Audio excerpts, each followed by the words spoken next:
Hello बच्चों, मैं doctor अभी।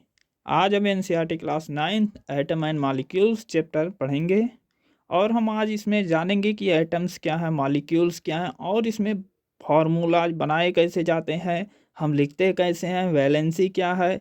ये सारी चीज़ें आज हम इस चैप्टर में और आज इस क्लास में जानेंगे। तो इसलिए आप अंत तक बने रहें और इसमें जितने सारे न्यूमेरिकल्स पॉसिबल हैं एनसीईआरटी में, सारे न्यूमेरिकल्स आज हम आपको कराएंगे। तो इसलिए अंत तक बने रहें, पूरा वीडियो देखें और अगर जो आप इस चैनल पे नए हैं तो लाइक करें, सब्सक्राइब करें और जितने भी लोगों को ये वीडियो की आवश्यकता है वो ज़रूर देखें। ऐसा नहीं है क्लास 9th का ही चैप्टर है, एटम एंड मॉलिक्यूल्स केमिस्ट्री का ही बेस है।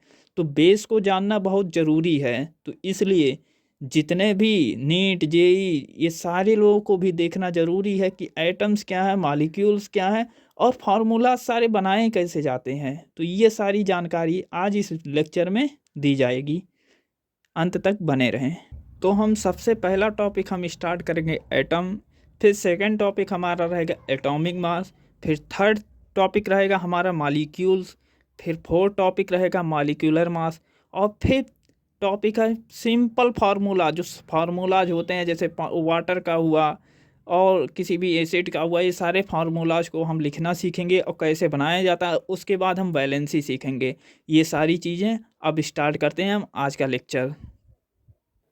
एटम को जानने से पहले हम पहले जानना चाहते हैं कि केमिकल कॉम्बिनेशन क्या है, इसका लॉ क्या है। तो हम पहला जानना चाहेंगे law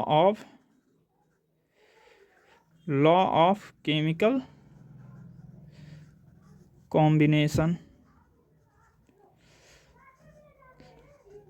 law of chemical combination कितने टाइप का है? तो 2 टाइप का है। पहला है लॉ ऑफ मास कंजर्वेशन, पहला है लॉ ऑफ मास कंजर्वेशन और सेकंड है लॉ ऑफ कांस्टेंट प्रोपोरेशन। कांस्टेंट प्रोपोरेशन। तो अब हम स्टार्ट करते हैं लॉ ऑफ मास कंजर्वेशन। तो हम स्टार्ट करते हैं law of mass conservation. Mass conservation.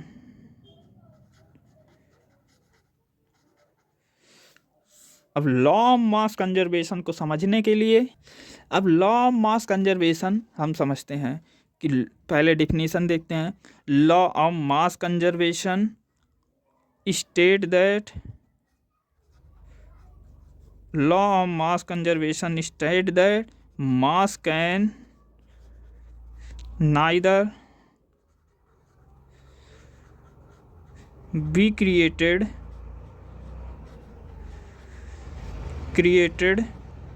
nor destroyed in a chemical reaction।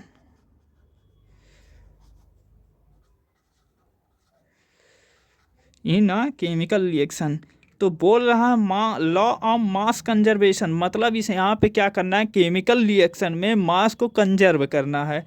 तो इसमें क्या कहा, जब भी कोई भी केमिकल रिएक्शन होगा तो ना उसमें मास कोई भी मास डिस्ट्रॉय होगा। केमिकल रिएक्शन में कोई भी मास डिस्ट्रॉय नहीं होता। एग्जाम्पल के लिए हम आपको समझाते हैं। इस एग्जाम्पल में हम देखते हैं, सबसे पहले कॉर्क है। कॉर्क में किसी थ्रेड के द्वारा हम एक सॉल्यूशन से भरा एक्स सॉल्यूशन डिपेंड करते हैं किसमें, सॉल्यूशन ऑफ वाई में। जब सॉल्यूशन ऑफ वाई में एक्स को डिपेंड करते हैं तो हम यहाँ पे देखेंगे कि मास कंजर्व हुआ या चला गया या फिर क्या हुआ। तो सबसे पहले नंबर हम सॉल्यूशन एक्स को कुछ मान लेते हैं, फिर सॉल्यूशन वाई को कुछ मान लेते हैं। तो हम एक्स को मानते हैं, एक्स को हम कॉपर सल्फेट ले लेते हैं।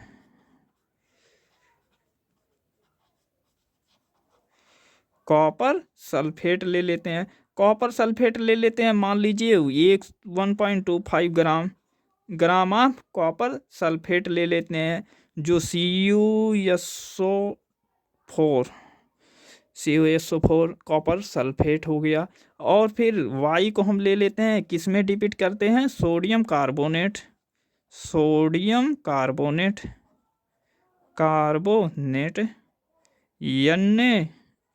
Na2CO3 सोडियम कार्बोनेट को में हम डीपित करते हैं और सोडियम कार्बोनेट को 1.343 ग्राम्स ले लेते हैं। अब देखिए इसका पहले नंबर क्या है, सोल्यूशन ऑफ यक्स। यक्स में जो होता है सोल्यूशन कौन सा रखें, कॉपर सल्फेट। कॉपर सल्फेट जो होता है 1.25 ग्राम है, जो CuSO4। अगर जो हम स्मॉल ट्यूब को डीपित कर रहे हैं सोल्यूशन ऑफ वाई में, सोल्यूशन ऑफ वाई कितना है, सोडियम कार्बोनेट Na2CO3 जो कितना है 1.43 ग्राम्स है। तो 1.43 ग्राम ज़्यादा वैल्यू है ना, ज़्यादा इसका वेट है। तो इसमें हम क्या करते हैं, डीपित करते हैं किसना, एक कौन सा, सोल्यूशन ऑफ यक्स। तो इसमें क्या कर रहा है, क्या बोला गया है, मास कंजर, मतलब मास कंजर रहेगा। ऐसा नहीं है कि इसको यक्स ट्यूब को डीपित करने से इसका वाई का मास चेंज हो जाएगा, ऐसा बिल्कुल नहीं है। बोला गया है अगर जो कोई भी स्टेट लिखिए, law of mass conservation state mass can neither भी क्रिएटेड, ना कोई क्रिएट होगा और ना ही डिस्ट्रॉय होगा। अगर जो हम डीपित भी कर रहे हैं, ना ये क्रिएट न्यू कोई मास क्रिएट हो रहा है और ना ही ये डिस्ट्रॉय हो रहा है। यही है केमिकल रिएक्शन। केमिकल रिएक्शन में कोई फर्क नहीं पड़ेगा। इसे ही हम कहते हैं लॉ ऑफ मास कंजर्वेशन का, मतलब मास का कंजर्व रहना। ऐसा नहीं है कि मास चेंज हो जाएगा।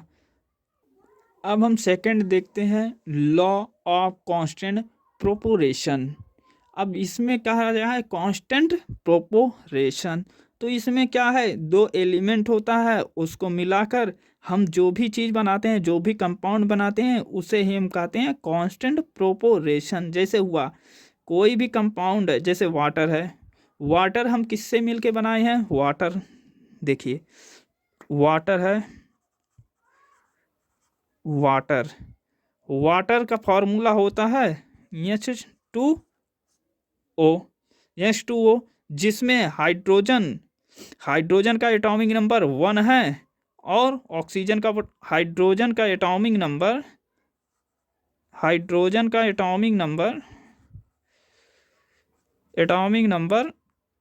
1 है और ऑक्सीजन का 8 है।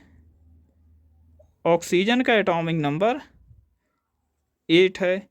तो हम पहले अब ये देखते हैं कि हाइड्रोजन कितने संख्या में है। ऐसा नहीं है कि कुछ भी, हाइड्रोजन की संख्या कितनी है, हाइड्रोजन की संख्या 2 है और ऑक्सीजन की संख्या कितनी है, 1 है।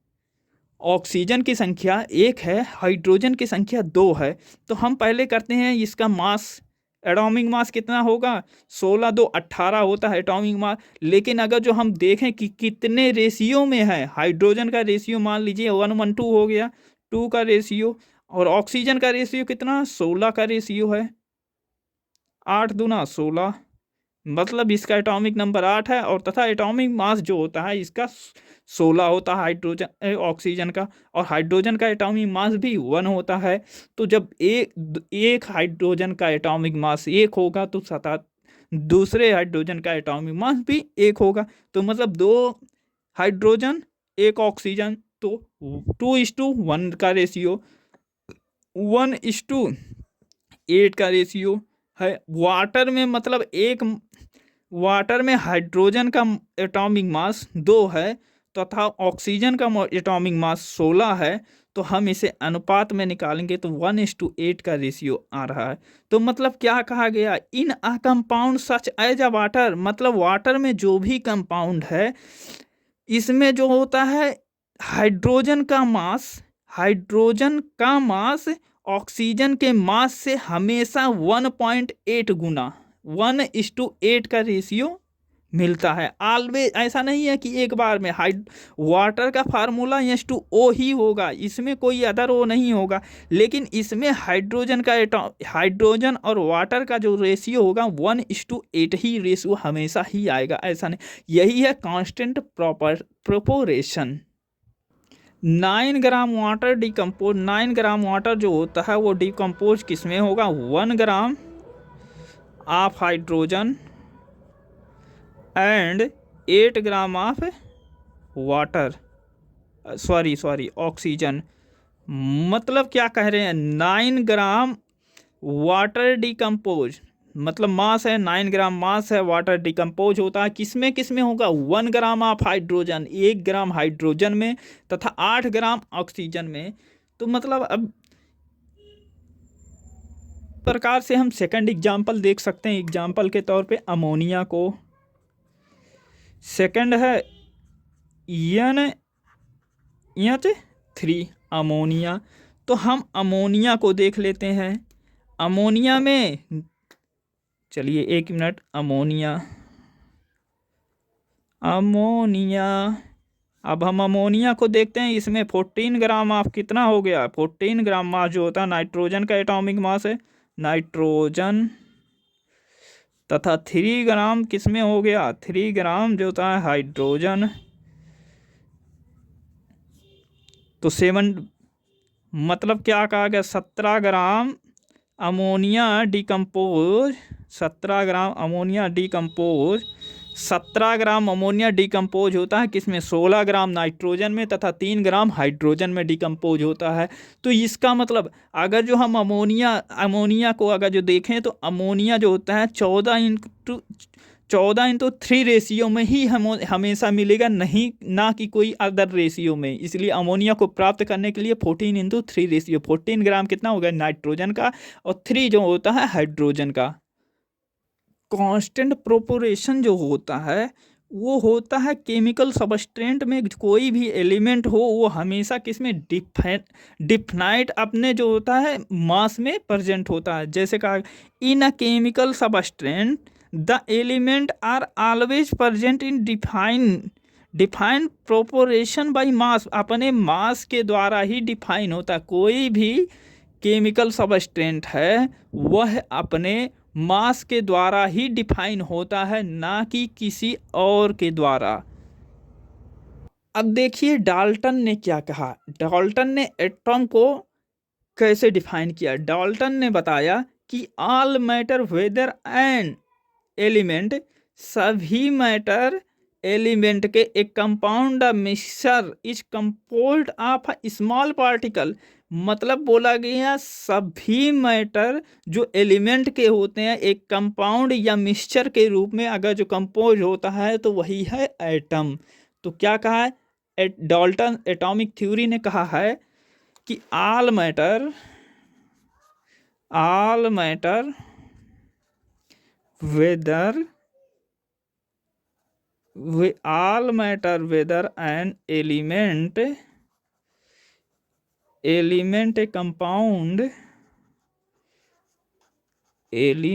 ए कंपाउंड या mixture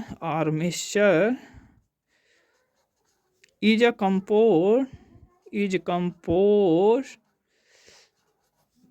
of small particle, composed of small particles called atoms। देखिए स्टार्ट हो गया एटम।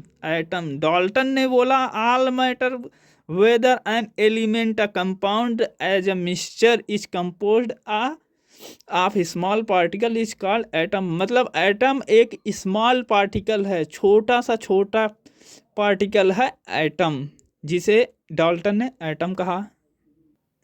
अब देखिए हम कह सकते हैं कि all matter is made of a tiny party, अपने तरफ से कहते हैं ऑल मैटर, सभी मैटर बने होते हैं, all matter is made of, ये टीनी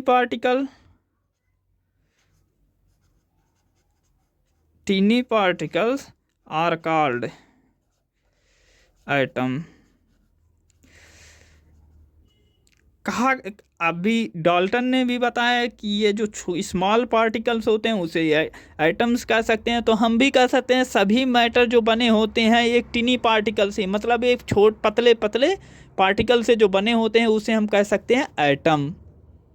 अब नेक्स्ट देखते हैं एटम्स, देखते हैं एटम्स क्या होते हैं।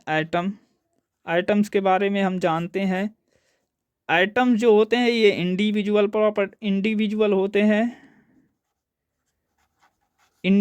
होते हैं और ना ही हम इसे ना ही हम इसे क्रिएट कर सकते हैं और ना ही और ना ही डिस्ट्रॉयड कर सकते हैं, ना ही हम इसे क्रिएट कर सकते हैं ना ही हम इसे डिस्ट्रॉय कर सकते हैं। एटम होता है ये जो होता है एटम, ये क्या होता है, टिनी पार्टिकल से मेड होता है, टिनी पार्टिकल से बना होता है। और ये जो होता है एटॉमिक, इसका जो होता है एलिमेंट जो होता है, ये आइडेंटिफिकेशन, ये मास के द्वारा आइडेंटिफाई होता है। एटम जो होता है अपने मास के द्वारा ही आइडेंटिफाई होता है। और इसमें ये जो होता है किसी भी स्मॉल रेशियो से, ये एटम जो होता है अपने स्मॉल रेशियो से है, ये कोई भी बड़ा मॉलिक्यूल्स बना सकता है। तो हम देखते हैं मॉलिक्यूल्स बनाते कैसे हैं। एटम जो होते हैं बहुत ही स्मॉल होते हैं, इसे हम डिफाइन भी नहीं, जल्दी हम इमेजिन भी नहीं कर सकते, इतना स्मॉल होते हैं। तो हम देखते हैं एटॉमिक रेडियस जो होता है, मेजरमेंट किसमें, atomic radius, atomic radius, atomic radius. ये एटम इतने छोटे होते हैं कि हम इसे किस में मेजरमेंट करते हैं, नैनोमीटर, नैनोमीटर में मेजर करते हैं। और एक नैनोमीटर बराबर कितना वो होता है, एक नैनोमीटर बराबर कितना, 1/10⁻⁻9 मीटर, या तो हम इसे कह सकते हैं 10⁻⁹ मीटर। एक नैनोमीटर बराबर 10⁻⁹ मीटर। और 1 मीटर बराबर हम कह सकते हैं 10⁻9 मीटर। 1 मीटर बराबर 10⁻9 नैनोमीटर। तो इस चीज़ को हमें याद रखना, क्योंकि ये चीज़ें हर जगह काम आएंगी, फिजिक्स, केमिस्ट्री, मैथ, कोई भी चीज़ें हो। 1 नैनोमीटर बराबर 10⁻⁹ मीटर, और 1 मीटर बराबर 10⁻9 नैनोमीटर। इस चीज़ को हमें याद रखना है। और क्वेश्चन यहाँ से आ सकता है, जैसे एटम क्या है, तो एटम इज अ टेनी, बहुत ही छोटा पार्टिकल होता है, टेनी पार्टिकल, जिसे हम एटम कहते हैं। ये इंडिविजुअल होता है, एटम इंडिविजुअल होता है, ना ही इसे केमिकल रिएक्शन में क्रिएट कर सकते हैं, ना ही हम इसे डिस्ट्रॉय कर सकते हैं, और ना ही इसे हम क्रिएट कर सकते हैं, ना ही डिस्ट्रॉय कर सकते हैं। और इसे हम अपनी आँखों से मेजर करना, इमेजिन करना बहुत ही इम्पॉसिबल लगता है। और ये इसका एटॉमिक रेडियस हम नैनोमीटर में मेजर करते हैं। 1 नैनोमीटर बराबर 10⁻⁹ मीटर, या 1 मीटर बराबर 10⁻9 नैनोमीटर। अब आगे चलते हैं, देखते हैं IUPAC जो होता है, ये जो hydrogen, oxygen, helium, lithium, neon, argon, krypton, xenon, ये सारी जो नाम हैं, एटम्स के जो नाम हैं, वो किसके अनुसार होते हैं। तो हम देखते हैं IUPAC जो होता है international union of pure and applied chemistry, मतलब इंटरनेशनल है, मतलब जो ये बोलेगा वही सबको नाम दिया जाएगा। तो IUPAC ने नाम रखा कि एच को हम हाइड्रोजन ही बोलेंगे, ना कि एच को हम हीलियम बोलेंगे। तो IUPAC के अनुसार, ये नहीं है किसी और, IUPAC के ही अनुसार 118 मतलब 118 एलिमेंट आज तक मिले हैं। एलिमेंट्स आज तक मिले हैं। तो जैसे एच को हम हाइड्रोजन बोल दिए, एच को हीलियम, Li को लिथियम। और देखिए एक और चीज़ देखिए, एल्यूमिनियम जैसे देख लीजिए, एल्यूमिनियम को हम लिखते हैं कैसे, Al। एल्यूमिनियम ये सही है, स्मॉल एल वाला सही है, लेकिन कैपिटल एल वाला गलत है, हम ऐसा नहीं लिख सकते। सोडियम देख लीजिए, सोडियम होता है Na, ये सही है, ना कि Na, ये सही है। इस चीज़ को हमें हमेशा ध्यान रखता है कि सेकंड लेटर हमेशा छोटा होना चाहिए। ये IUPAC कहती है, ये IUPAC के द्वारा ही ये सारे नेम लिखा गया, ना कि किसी और के। हम लोग चाहते तो ये भी लिख सकते थे, लेकिन हम लोगों का नहीं चलेगा। यहाँ पे IUPAC ने एक नाम दिया है जो सबके लिए सेम है, वरना किसी कंट्री में अलग चलता तो किसी कंट्री में और कुछ चलता। इसलिए अब एक चीज़ देखिए कि हम सोच रहे हैं कि 118 जो एलिमेंट हैं उससे सब 118 जो एलिमेंट हैं उस सारे एलिमेंट को याद रखना है, बिल्कुल रखना है, लेकिन कुछ ऐसे भी हैं जो सबसे ज़्यादा इम्पॉर्टेंट है, जिसे याद रखना ही रखना है, चाहे कुछ याद हो या ना हो। वो एलिमेंट हैं 1 से लेके 30 एटॉमिक वेट जिसका है, एटॉमिक नंबर एटॉमिक नंबर जितने हैं, जितना एटॉमिक नंबर 1 से 30 तक के हैं, मतलब 1 से 30 एलिमेंट के नाम और उसका एटॉमिक नंबर हमें याद रखना ही रखना है। अब ये चाहे जैसे करें, और इस चीज़ को याद रखना है। और अगर जो ये याद हो गया तो आगे इसके उस पे इतने सारे फार्मूला आप बना सकते हैं जिसको आप खुद पहचान सोच भी नहीं सकते।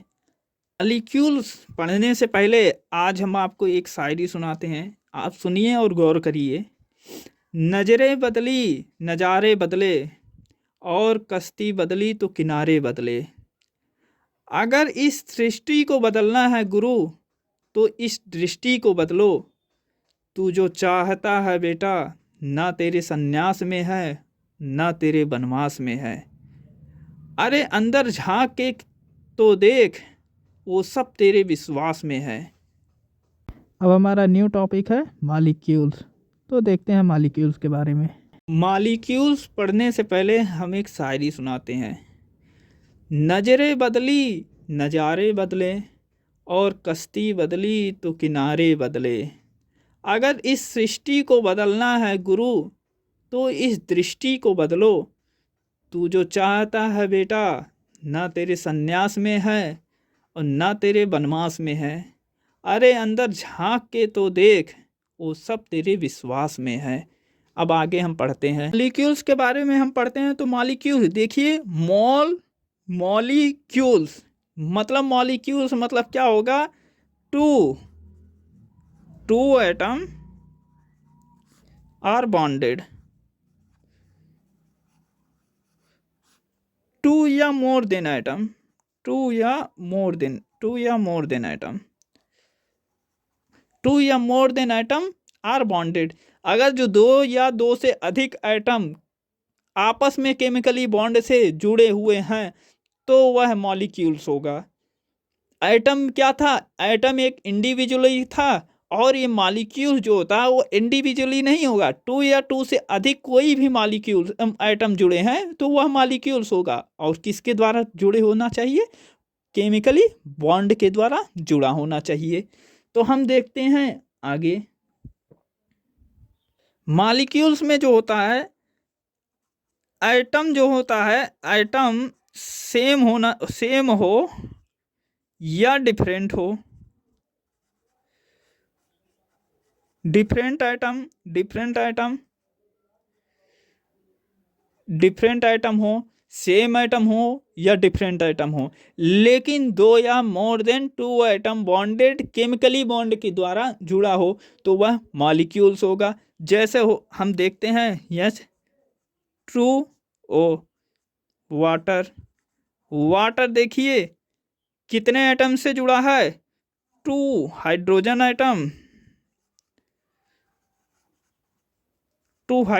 एटम और 1 ऑक्सीजन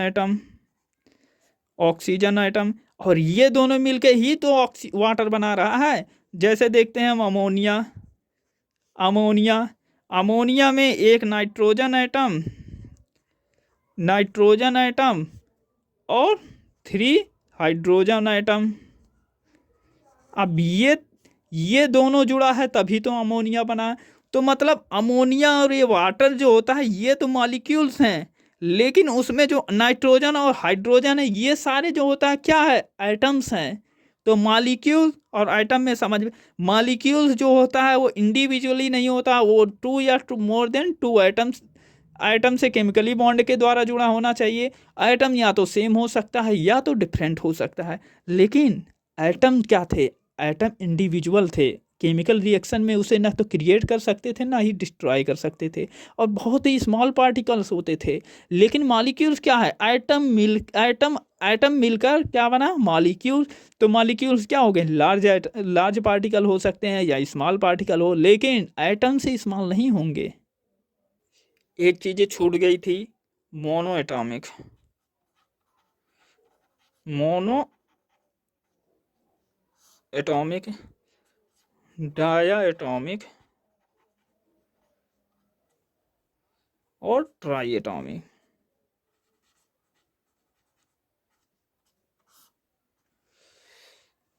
ठीक है। अब मोनो एटॉमिक मतलब क्या होता है, जो एक ही एटम हो, कोई भी एक एटम हो तो वह मोनो एटॉमिक हो गया। जैसे helium, argon, helium, argon, krypton, chromium, iron, ये डॉट डॉट डॉट, ये कोई भी मतलब जब कोई एक ही एटम जो हो तो उसे हम मोनो एटॉमिक कहते हैं। डाई एटॉमिक क्या होता है, जब सेम एटम, दो एटम हो, जैसे H2, हाइड्रोजन। हाइड्रोजन क्या होगा, हाइड्रोजन में एक एच एटम तथा दूसरा एच एटम बॉन्ड से जुड़ा है, तो दो हाइड्रोजन एटम है तो इसे हम क्या कहते हैं, डाई एटॉमिक। मतलब दो दो एटम एक साथ जुड़े हैं तो ये डाई एटॉमिक हो गया। नाइट्रोजन, ठीक है, ऑक्सीजन, क्लोरीन, फास्फोरस। फास्फोरस तो टेट्रा एटॉमिक हो जाएगा यार, इसमें चार एटम जुड़े होते हैं। ये समझ में आया ना, ड्राई एटॉमिक समझ में आया, H2 N2 O2 Cl2, ऐसे जितने भी होंगे ये डाई एटॉमिक हो जाएंगे। और ट्राई एटॉमिक जैसे ओजोन, O3, ओ ओजोन है, इसमें तीन एटम जुड़े हैं। ओ के कितने एटम दिख रहे हैं, तीन, तो इसलिए हम किसे क्या कहते हैं, ट्राई एटॉमिक। और एक होता है टेट्रा एटॉमिक, टेट्रा एटॉमिक को भी हम देखते हैं। टेट्रा एटॉमिक, टेट्रा एटॉमिक को हम P4 जो होता है वाइट फास्फोरस या रेड फास्फोरस, वाइट या ब्लैक या रेड फास्फोरस,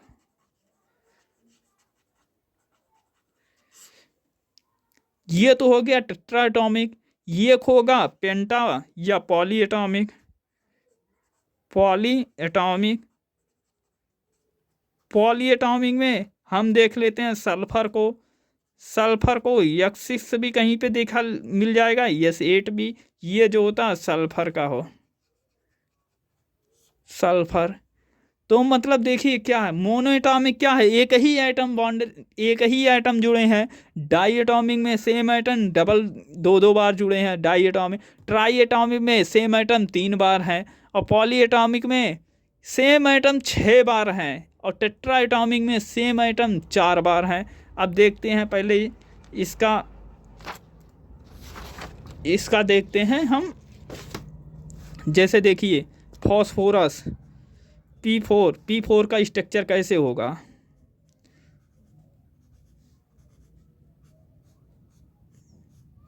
P4 ये है फॉस्फोरस आपका, ये तो टेट्रा एटॉमिक है।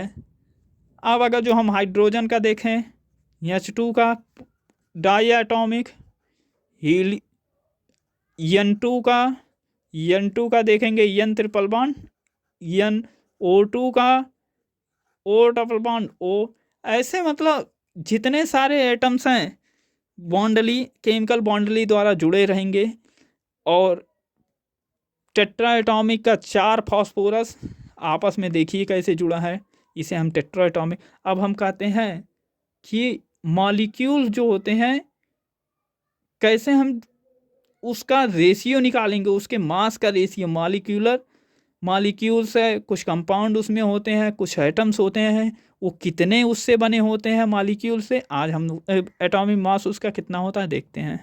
कुछ कंपाउंड के जो मॉलिक्यूल्स हैं, सबसे पहली नंबर कंपाउंड हम लिखते हैं CO2, carbon dioxide, carbon dioxide, ठीक है। अब इसमें जो होता है एलिमेंट कौन कौन से हैं, कार्बन, ये आइटम कौन कौन से है, कार्बन प्लस और कौन है, ऑक्सीजन। ऑक्सीजन, दो चीज़ें हैं कार्बन और ऑक्सीजन। कार्बन का एटॉमिक मास कितना होगा, कार्बन का एटॉमिक मास 12 होता है। और ऑक्सीजन का एटॉमिक मास कितना होता है, 16 होता है। तो अब देखिए 16 दूना 32, 32 और 12 का रेशियो है, 32 और 12 का रेशियो, 12 32 का रेशियो। तो अब हम इसको काट के सिंपल रेशियो में हम करते हैं, तो 4 से हम 3:8 का रेशियो, 3:8, मतलब कार्बन डाइऑक्साइड में 3 का रेशियो, अगर जो कार्बन है तो 8 के रेशियो में ऑक्सीजन है। अब दूसरा एग्जाम्पल हम देखते हैं मोनिया को। मोनिया के बारे में हम अमोनिया, अमोनिया को हम मोनिया बोलते हैं, अमोनिया के बारे में हम आज जानेंगे। तो मोनिया में क्या है, नाइट्रोजन कॉम्बिनेशन, नाइट्रोजन और हाइड्रोजन का कॉम्बिनेशन है। नाइट्रोजन का एटॉमिक मास 14 है और हाइड्रोजन का एटॉमिक मास 1 है, तो 3 हाइड्रोजन है, तो 14:3 का रेशियो चलेगा। ऐसे ही हम वाटर का भी निकाल सकते हैं, तो ऐसे हम किसी चीज़ का भी निकाल सकते हैं हम रेशियो। अब देखते हैं आगे कंपाउंड कंपोल्ड ऑफ, इसमें जो होता है आयंस हम कैसे पहचानेंगे। एक है metal and non metal, non metal atom, इसमें जो होता है चार्ज कंटेन होगा, कंटेन चार्ज स्पीसीज, ये कोई जो मेटल होता है और नॉन मेटल होता है, इसमें चार्ज जो होता है कंटेन जो स्पीसीज होगा, और वही कंटेन चार्ज जो स्पीसीज होगा वही आयंस कहलाएगा। कोई भी होता है, एक पॉजिटिव आयन होगा तो एक नेगेटिव आयन होगा। तो पॉजिटिव आयन क्या कहते हैं, नेगेटिव आयन को क्या कहते हैं, इसे हम समझते हैं। इलेक्ट्रॉन जो होता है, डोनर जो होता है, इलेक्ट्रॉन, इलेक्ट्रॉन डोनर, डोनर जो होगा वो पॉजिटिव चार्ज, जिसके ऊपर पॉजिटिव चार्ज होगा वो इलेक्ट्रॉन को देगा, तो उसे हम क्या कहते हैं, कैटायन। कैटायन हम किसे कहते हैं, जो इलेक्ट्रॉन को दान देता है, इलेक्ट्रॉन को जो देता है उसे हम कैटायन कहते हैं। उसके ऊपर हमेशा पॉजिटिव चार्ज होता है, मतलब देने वाला हमेशा पॉजिटिव रहेगा, धनी रहेगा। इलेक्ट्रॉन धनी है, इसके जिसके पास ज़्यादा पैसा रहेगा वही दान कर सकता है, जिसके पास कम पैसा रहेगा वो दान नहीं करेगा, वो ले सकता है। जैसे देखिए देनदाता, इलेक्ट्रॉन जिसके पास ज़्यादा है वो तो दे रहा है, तो उसके पास पॉजिटिव चार्ज है, लेकिन जो भिखारी है वो ले रहा है। Electron acceptor, electron acceptor, electron acceptor हमेशा नेगेटिव चार्ज होगा, इलेक्ट्रॉन एक्सेप्टर नेगेटिव चार्ज, जो क्या होगा, एनायन। अब सोचिए कैटायन और एनायन में क्या हो, इलेक्ट्रॉन डोनर जो इलेक्ट्रॉन को देता है पॉजिटिव चार्ज होगा तो वो कैटायन हो जाएगा, और इलेक्ट्रॉन जो लेता है नेगेटिव चार्जेबल होता है वो एनायन हो जाएगा। ठीक है, ये तो हो गया आयंस। अब हम देखते हैं कि आगे केमिकल फार्मूला कैसे बनाया जाता है। अब हम स्टार्ट करते हैं कि फार्मूला कैसे बनाएं, तो अब देखते हैं आगे। आज हम लिखना जानेंगे केमिकल फार्मूला। अगर जो इसको लिखना जान गया उसके लिए केमिस्ट्री का कोई भी फार्मूला, कोई भी फार्मूला एक चुटकी में हो सकता है। तो इसको समझने के लिए आपको पूरा वीडियो इंड तक देखना है, और हम इसके अगले वीडियो में बताएंगे कि ये पॉजिटिव चार्ज नेगेटिव चार्ज किस पे बैलेंसी कितनी आती है। तो हम अभी के लिए कुछ सिंबल्स जान लेते हैं जिसको हमें लर्न करना है, और वो आज के लिए लर्न कर लो। आगे हम बताएंगे आपको उसे कैसे निकालना है, कैसे आता है। तो जैसे सोडियम, सोडियम के लिए ऊपर है पॉजिटिव चार्ज,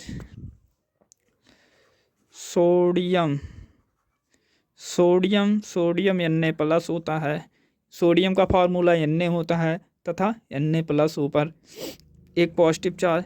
पोटेशियम होता है, पोटेशियम K+ होगा, पोटेशियम को हम क्या कहते हैं, K+। और हम सिल्वर को लिख लेते हैं, silver, silver Ag+, Ag+। Copper को लिख लेते हैं, कॉपर, कॉपर को लिख लेते हैं Cu+। तो ऐसे याद कर लेते हैं ये Cu+। और फिर हम देखते हैं मैग्नीशियम, मैग्नीशियम, मैग्नीशियम को लिख लेते हैं Mg+2, Mg+2। कैल्शियम है, कैल्शियम को लिख लेते हैं Ca+2। और फिर हम जिंक है, जिंक को लिख लेते हैं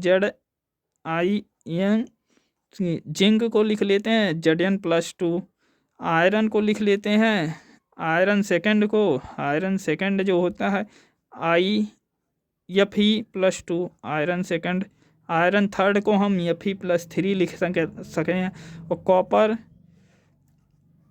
कॉपर 2 को लिख सकते हैं Cu+2, ये कॉपर 1 है। तो ऐसे हमें कुछ फार्मूला रटने हैं या तो हम ध्यान दें। हम सबसे पहली बात ये है कि पॉजिटिव चार्ज, निगेटिव चार्ज और लोन पेयर 3 चीज़ें होती हैं। इलेक्ट्रॉन कितने होते हैं? जैसे पॉजिटिव चार्ज में एक इलेक्ट्रॉन अगर जो जाएगा, 1 इलेक्ट्रॉन बराबर पॉजिटिव चार्ज, 1 इलेक्ट्रॉन बराबर क्या होगा? Positive charge. Negative charge 2 electron negative charge. और lone pair LP, lone pair 1 lone pair जो होता है ऐसे होता है, दर्शाया जाए 1 लोन पेयर 2 इलेक्ट्रॉन, 2 इलेक्ट्रॉन बराबर 1 लोन पेयर। और इतना जान लिए। अब हम देखते हैं कि फॉर्मूला बनाते कैसे हैं। फॉर्मूला को फॉर्मेशन करने के लिए हम सबसे पहला फॉर्मूला लिखेंगे हाइड्रोजन क्लोराइड। हाइड्रोजन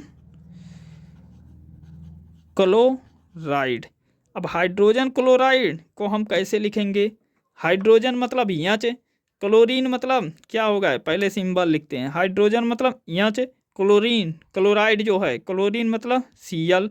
तो हाइड्रोजन के ऊपर यहाँ है, Cl के ऊपर माइनस है, तो क्या करेंगे? वैलेंसी, ये तो सिंबल हो गया यहाँ से, और Cl जो होता है इसका सिंबल है। और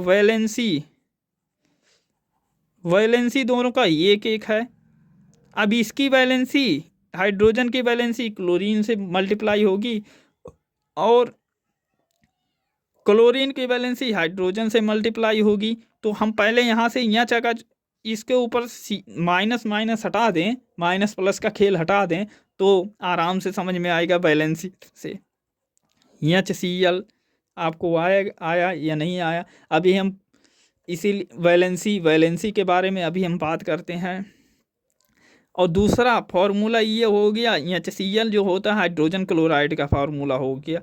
और सेकंड फार्मूला हम फॉर्मेशन करेंगे हाइड्रोजन सल्फाइड की। हाइड्रोजन सल्फाइड, हाइड्रोजन सल्फाइड की सिंबल है यहाँ से, हाइड्रोजन का सिंबल है यहाँ से, सल्फर का यहाँ से। लेकिन ये तो सिंबल हो गया। और वैलेंसी हम देखते हैं। वैलेंसी हाइड्रोजन की 1 वैलेंसी होती है, सल्फाइड की 2 होती है, सल्फर की 2 होती है। तो हम क्या करेंगे? तिर्यक मल्टीप्लाई करते हैं, तिर्यक गुणा। तो इससे क्या मिलेगा? हाइड्रोजन कितना हो जाएगा? 2, 2 से गुणा 2 हाइड्रोजन, और सल्फर 1, यस 2, यस, ये हो गया हाइड्रोजन सल्फाइड। अब इसी में अगर जो हम देख लेते हैं, तो जो बाद वाला होता वो निगेटिव में होता है, या इसको छोड़िए, ऐसे ही ध्यान रखिए, ये सबसे बेटर चीज़ है। तीसरा हम फॉर्मूला ड्राइव करते हैं carbon tetra chloride. Carbon tetra chloride, carbon tetra chloride. अब देखिए सिंबल कार्बन का C, टेट्रा का 4 है, क्लोराइड का Cl है, Cl4, कार्बन टेट्रा क्लोराइड। तो अब इसी से पता चल रहा है, C, ठीक है, यल। क्लोरीन का जो था वैलेंसी 1 है, कार्बन का वैलेंसी 4 है, ठीक है। तो क्या हो गया आगे? क्या हो गया? CCl4, ये कार्बन टेट्रा क्लोराइड है। अगर जो हम इसे ही कह सकते हैं कार्बन +4 में है, क्लोरीन -1 में है, तो carbon tetra chloride 4 valency carbon की वैलेंसी 4 होती है, क्लोरीन की वैलेंसी -1 होती है। तो वैसे हम किसी भी फार्मूला को लिख सकते हैं। अब जैसे लिख लेते हैं, मैग्नीशियम क्लोराइड हो गया। अब मैग्नीशियम क्लोराइड को लिखने के लिए मैग्नीशियम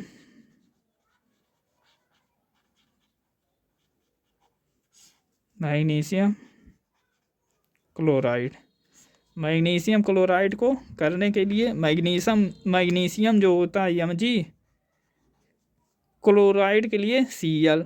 Mg की वैलेंसी 2 होती है, क्लोरीन की 1 होती है, तो क्या हो जाएगा MgCl2। MgCl2।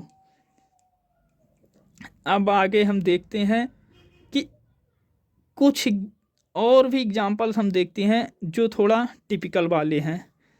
तो हम देखते हैं एल्यूमिनियम ऑक्साइड, एल्यूमिनियम ऑक्साइड। तो एल्यूमिनियम का सिंबल Al, ऑक्साइड का O, Al ऑक्सीजन का O। तो Al का वैलेंसी +2 होता है, नहीं, Al का वैलेंसी जो होता है +3 होता है, सॉरी, Al का वैलेंसी +3 होता है और ऑक्साइड का वैलेंसी -2 होता है। तो तिर्यक गुणा हो जाएगा, तो क्या हो गया Al2O3, ये हो गया एल्यूमिनियम ऑक्साइड Al2O3। तथा ऐसे लिख सकते हैं calcium oxide CaL, calcium oxide. अब कैल्शियम ऑक्साइड को हम कैसे लिखेंगे, कैल्शियम का फॉर्मूला Ca, ऑक्साइड O। तो कैल्शियम का जो होता है वैलेंसी +2, ऑक्सीजन का -2, तो तिर्यक गुणा हो जाएगा। तो या तो हम लिखें Ca2O2, मतलब पूरे का Ca2O2, या तो हम इसको सिंपल, लेकिन ये अगर जो गलत हो जाए CaO, कैल्शियम ऑक्साइड, मतलब बैलेंसी जब सेम, मतलब 2 को सेम है तो हम काट भी सकते हैं। अब आगे हम देखते हैं कुछ क्वेश्चंस लिखिए आप अपने करने के लिए, साथ हम भी बताएंगे। क्वेश्चन लिखिए, फॉर्मूला को लिखना है। सबसे पहला formula sodium oxide. Second formula है एल्यूमिनियम क्लोराइड, एल्यूमिनियम।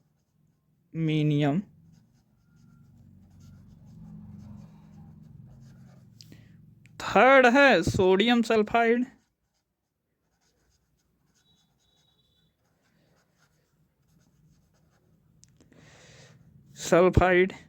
फोर्थ है मैग्नीशियम हाइड्रोक्साइड।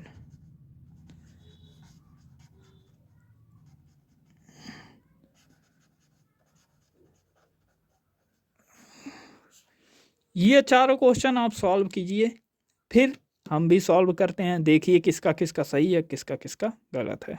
सॉल्व कीजिए, 5 मिनट का टाइम है। अब सबसे पहला आ जाइए, सोडियम ऑक्साइड्स। सोडियम Na है, ऑक्सीजन O है, सोडियम की वैलेंसी +1, ऑक्सीजन की -2, तो इससे क्या हो जाएगा Na2O, सोडियम ऑक्साइड। ठीक है। सेकंड फार्मूला है magnesium chloride, sorry aluminium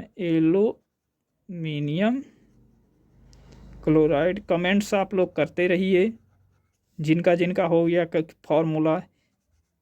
aluminium chloride, aluminium +3, chlorine -1, तो Al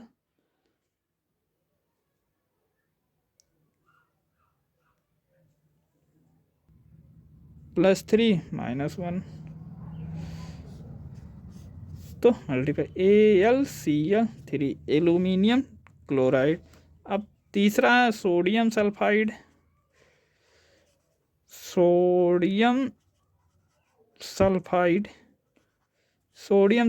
में Na, सल्फाइड में यस, Na+1, सल्फर का -2, क्या हो गया Na2, यस, सोडियम सल्फाइड।